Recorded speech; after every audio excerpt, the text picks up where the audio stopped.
من الان که دارم اینو تعریف میکنم 30 سالمه، ولی هنوز بعضی شبا قبل از خواب ناخودآگاه پتو رو میکشم روی گوشام، نه از سر سرما، از سر عادت.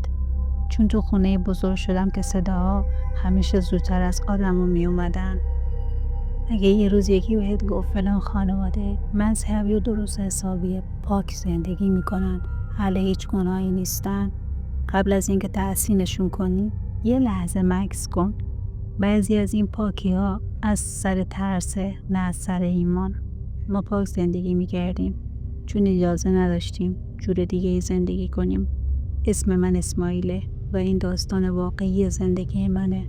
داستان خانواده‌ای که قبل از اینکه من به دنیا بیام یا حتی پدر بزرگم به دنیا بیاد وجود داشته. خانواده‌ای که با اجنه مسلمان عهد بستن، با پادشاه اجنه مسلمان جعفر جنی، عهدی که امضا نداشت ولی مهرش روی روح ما خورده بود. خونه ما هیچ وقت کاملا ساکت نمیشد، حتی نصف شبا وقتی همه خواب بودن یه جور بیداری تو هوا موج میزد. صدای پا، نفس، یه چیزی بین این دوتا.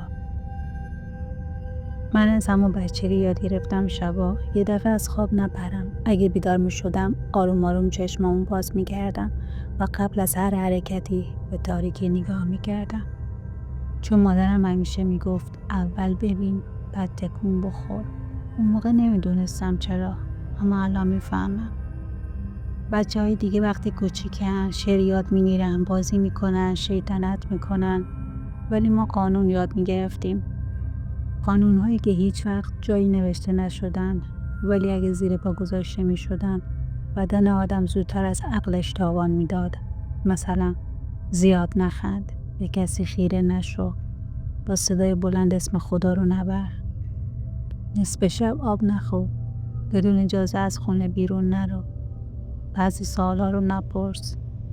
مهمتر از همه، اگه یهو حالت بد شد بدون چرا. پدر بزرگم حاج عنایت الله مردی بود که انگار همیشه منتظر یه اتفاقی بود. حتی وقتی نشسته بود بدنش انگار آماده وایسادن بود. روزهای طولانی روزه می گرفت، شبام کم می خوابید. تسبیحش هیچ وقت از دستش جدا نمی شد. ولی ترسناکترین چیز دربارش چهره آرومش نبود. لحظه ای بود که یه دفعه سرش رو بالا می گرفت و بدون اینکه به کسی نگاه کنه می گفت استغفار کنین، استغفار کنین الان. نه داد میزد نه توضیح میداد. ما هم با هم شروع میکردیم به ذکر گفتن، چون میدونستیم یه خط قرمز تازه همین الان رد شده. اولین باری که بدنم تاوان داد 7 سالم بود. یادم میاد یه روز تو کوچه به یه دختر بچه کوچیک خیره شدم. خب منم بچه بودم، از سر کنجکاوی بچگانه. همون شب وسط خواب با سردرد عجیب بیدار شدم که انگار یه دست نامرئی مغزم رو فشار میداد. نمیتونستم گریه کنم نه داد بزنم. مادرم صورتم رو دید، هیچی نپرسید، فقط گفت چیکار کردی؟ گفتم هیچی.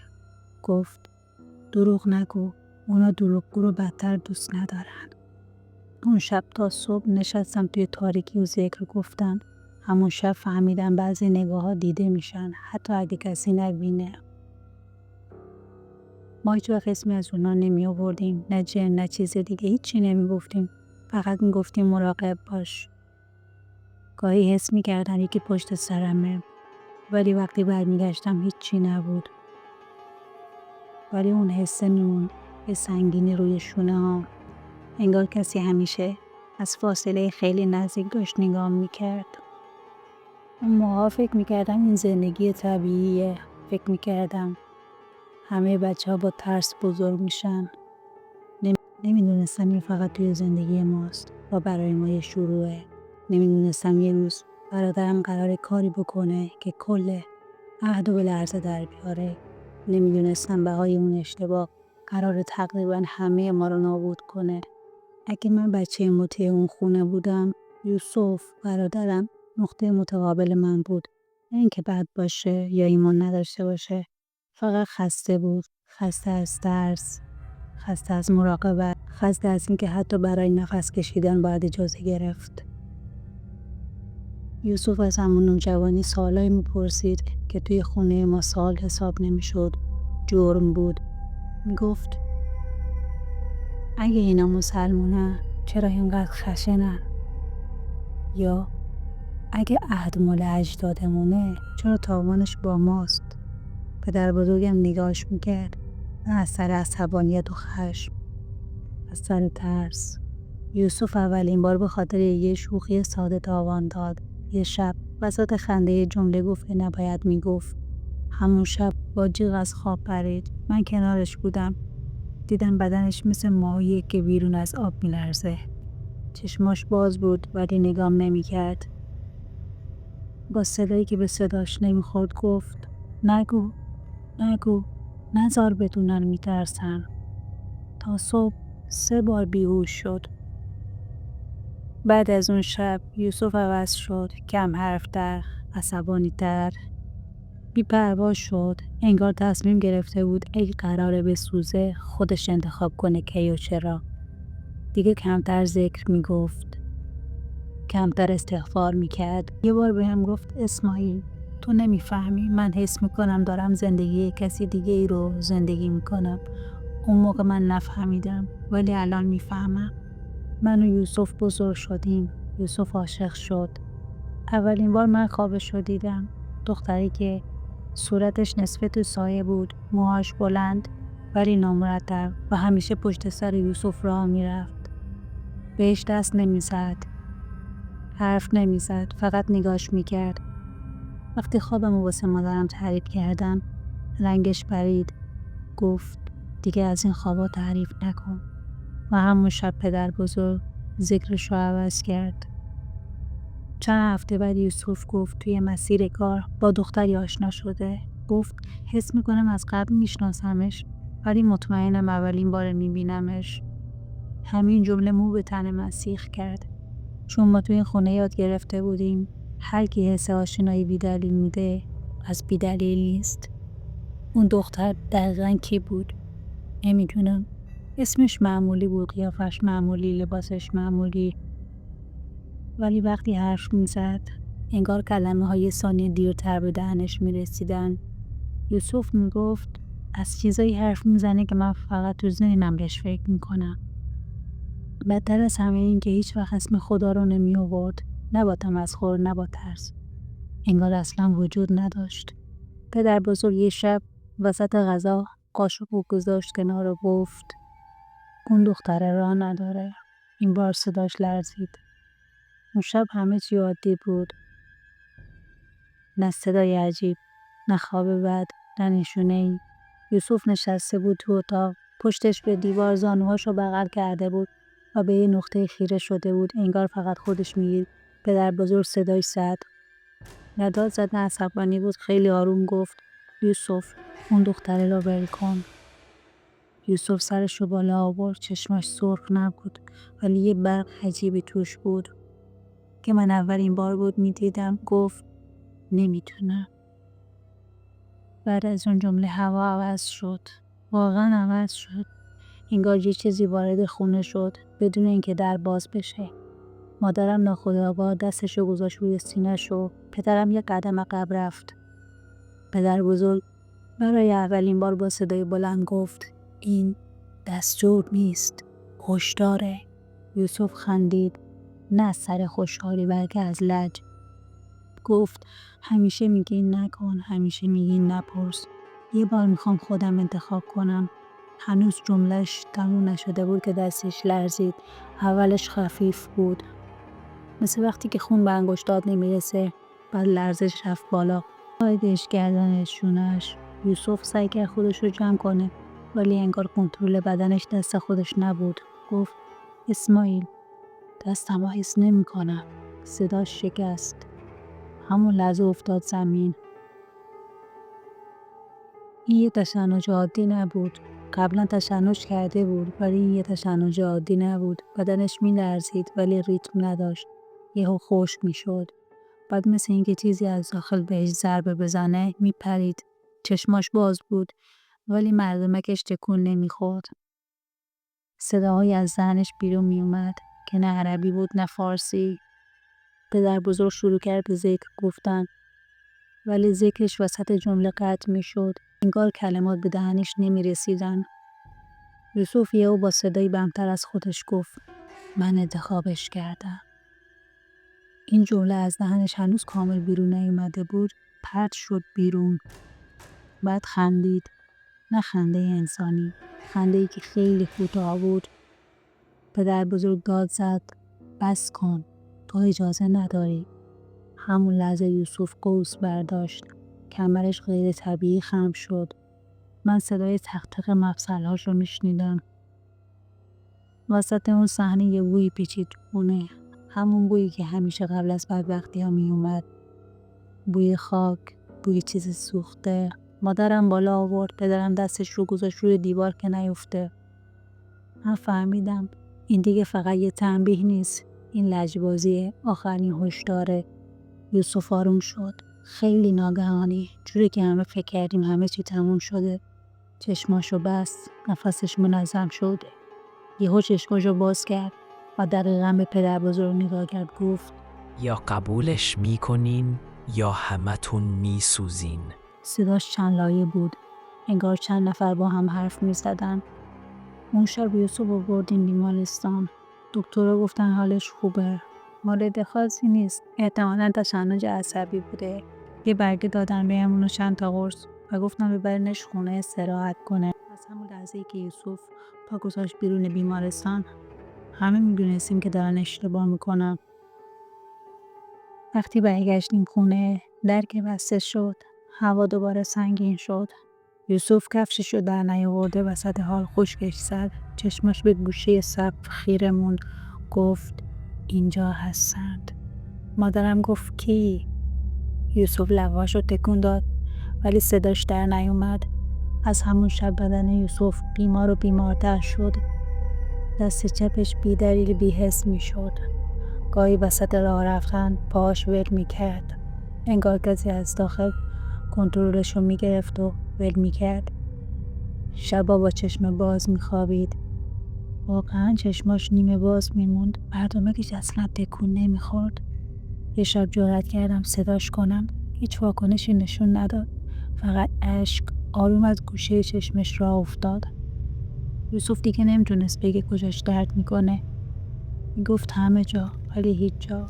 دست میذاشت روی سرش، روی سینه‌اش و روی شکمش. هیچ کدوم نبود. درد از داخل میومد. یه درد که مسکن نمیشناخت. قرص ها فقط خواب آور بودن ولی خواب بدترین قسمت ماجرا بود. یوسف تو خواب حرف میزد، نه با ما، با کسی که ما نمیدیدیم. یه شب وسط خواب گفت قول دادم، خودم قول دادم.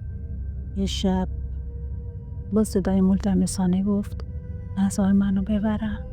و شب بدترش اسم منو صدا زد ولی نه با صدای خودش، با صدایی که خشدار بود، انگار از ته چاه بیرون می اومد. دستمو ببین.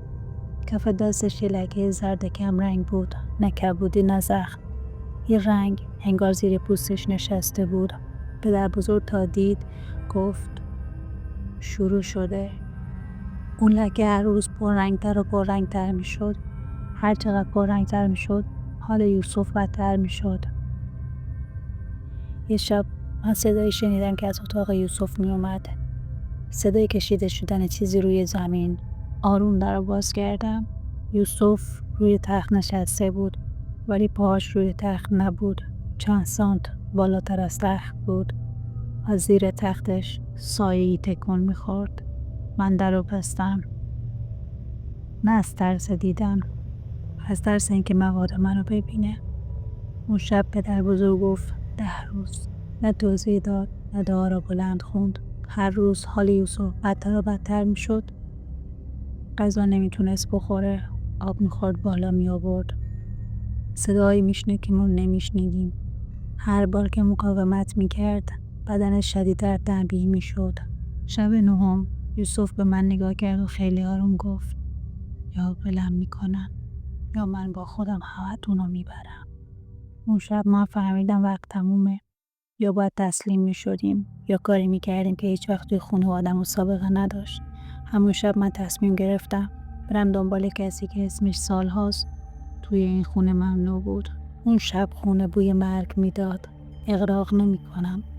یه بوی سرد بیرو، مثل وقتی که یه اتاق مدت هاست بسته مونده و توش اکسیژن حرکت نکرده.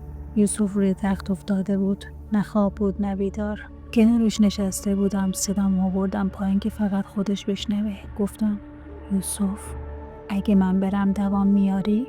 چشماشو باز کرد. دقیقا همون لحظه بدون اینکه نگام کنه گفت دیر شده ولی هنوز تموم نشده. صداش مال خودش نبود. نه کلوف نه نازک. چند لایه شده بود. رفتم تو اتاق پدر بزرگم. نشسته بود و دستگیر دستش بود ولی ذکر نمی گفت. این خطرناکترین حالتش بود. نگام کرد. قبل از اینکه حرف بزنم گفت خواهی بری؟ گفتم اگه نرم یوسف میمیره. پدر بزرگ پلکاشو بست. برای اولین بار دیدم اشک از گوشه چشمش افتاد. گفت اگه بری ممکنه بر نگردی. گفت که هیچ وقت فکرشو نمی کردم بشنوم. اسم بود. نه با صدا نه با ترس. گفت برو بغداد پیش بیبی سلیمه و زعفر جنی رو ببین. همین. ولی من میفهمیدم بعضی از اسمها سالها تو هوا معلق میمونن و بالاخره یکی جرأت کنه به زبونشون بیاره. مادرم گفت نرو، تو هم از دست میری. پدرم گفت اگه بفهمن رفتی کمک بگیری عذاب بدتر میشه. ولی هیچ کدوم نگفتن بمون، چون ته دلشون میدونستن دیگه چیزی برای از دست دادن نداریم. چیزی بر نداشتم، نه لباس نه غذا، فقط قرآن پدر بزرگ و یه تسبیح که هیچ وقت از دستش جدا نمیشد. وقتی دادش به من گفت اگه وسط راه حس کردی تنها نیستی بر نگرد. این جمله از هر دعایی ترسناکتر بود. قبل از رفتم سراغ یوسف. خم شدم کنار گوشش رو گفتم برمیگردم، قول میدم. لبهاش تکون خورد. خیلی آروم گفت اگه دیدیش بگو من هنوز انتخاب نکردم. نفهمیدم منظورش کیه، ولی میدونستم با چیزی حرف میزنه که من نمیبینم.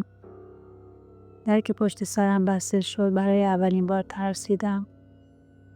نه از اجنه، نه از راه، از اینکه نکنه دیگه راه برگشتی نباشه. من داشتم میرفتم به سمت جایی که آدما اسمشو با لرز میگفتن، جایی که مرز بین دعا و معامله خیلی باریکه و نمیدونستم وقتی برمیگردم اصلا همونی هستم که رفته بود یا نه. رسیدم بغداد. خیلی شلوغ بود، ولی اون کوچه‌ای که آدرسش رو گرفته بودم بیش از حد ساکت بود. نه بچه‌ای، نه مغازه‌ای، نه حتی صدای رادیو. انگار صدا تا یه جایی اجازه داشت جلو بیاد. در خونه که رسیدم، قبل از اینکه دستم به در بخوره، در خودش باز شد. بیبی سلیمه قد کوتاهی داشت، چادر عربی تیره و صورتی که نه پیر بود نه جوون، چیزی بین این دوتا. نگام کرد طوری که حس کردم از همون لحظه اول میدونه چرا اومدم. هیچی نپرسید، فقط گفت دیره ولی هنوز جا هست. داخل خونه خیلی معمولی بود. نه نشونه عجیبی، نه بوی اسپند، نه چراغ کمسوی نمایشی. همه چی عادی بود، ولی همین عادی بودنش ترسناک بود. نشستم، دستم میلرزید. بیبی سلیمه روبروم نشست و گفت عهد خانوادگیه، نه شخصی. سرمو تکون دادم. گفت اون برادرت وسط یه دعوای قدیمیه. اسم کسی رو نیاورد، فقط گفت من کاری نمی کنم. من فقط راه رو نشون میدم.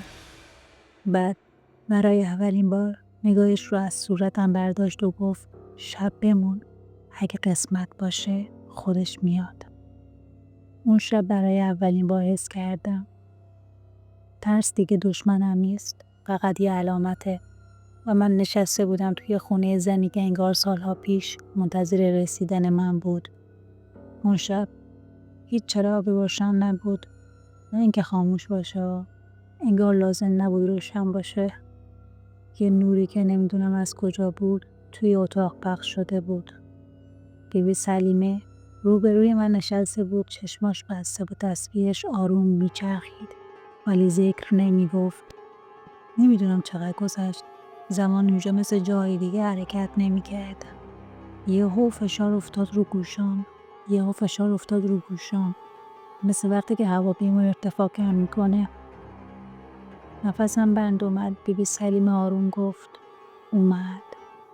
در باز شد ولی صدایی نیومد. ولی انگار اتاق پر شد. نه با جسم، نه با حضور. من چیزی رو مستقیم نمیدیدم ولی میدونستم کجاست. یه نقطه از اتاق بود که خیلی سنگین تر بود و نگاه کردن بهش سخت بود. انگار چشمم پسش میزد. بیبی سلیمه سرش رو بالا آورد و گفت این پسر عهد رو نشکسته، بینش گیر کرده. صداش میلرزید، نه از روی ترس بلکه از روی احترام. همون لحظه سینم سوخت. نه درد نه فشار. زانو زدم. نفسم تیکه تیکه می اومد. حس کردم اگه الان یه کلمه اشتباه بگم همینجا تموم میشم. بیبی سلیمه گفت حرف نزن، نیت کافیه. انگار اون چیز نیت منو میخوند. هیچ صدایی نشنیدم ولی یه جمله توی سرم نشست. رهایی بها داره. اشکام بی اختیار ریخت. تو ذهنم تصویر یوسف اومد. روی تخت با اون لکه زرد رنگ کف دستش. همونجا با تمام وجود قبول کردم. بیبی سلیمه تسبیحش رو نگه داشت. گفت تموم شد. همون لحظه فشار رفت. اتاق دوباره اتاق شد. من افتادم روی زمین. وقتی چشممو باز کردم کف دستم میسوخت. یه علامت زرد رنگ کف دستم بود. دقیقاً شبیه علامتی که کف دست یوسف بود. بیبی سلیمه نگاه کرد و گفت نشونه است، نه مجازات. اون شب هیچ جشن و آرامشی نبود. یه سکوت بود. سکوت بعد از معامله، بعد از عبور. من میدونستم از این لحظه به بعد یا همه چی درست میشه یا تا آخر عمر با اثرش زندگی میکنیم. نه صدای باد، نه صدایی از حیات. فقط سکوتی که حتی سایه هم جرأت نمیکرد تکون بخوره. رفتم سمت اتاق یوسف. در باز بود. مثل اینکه منتظر بود. یه نفس عمیق کشیدم و وارد شدم. یوسف روی تخت نشسته بود. و تشنج داشت و لرزش.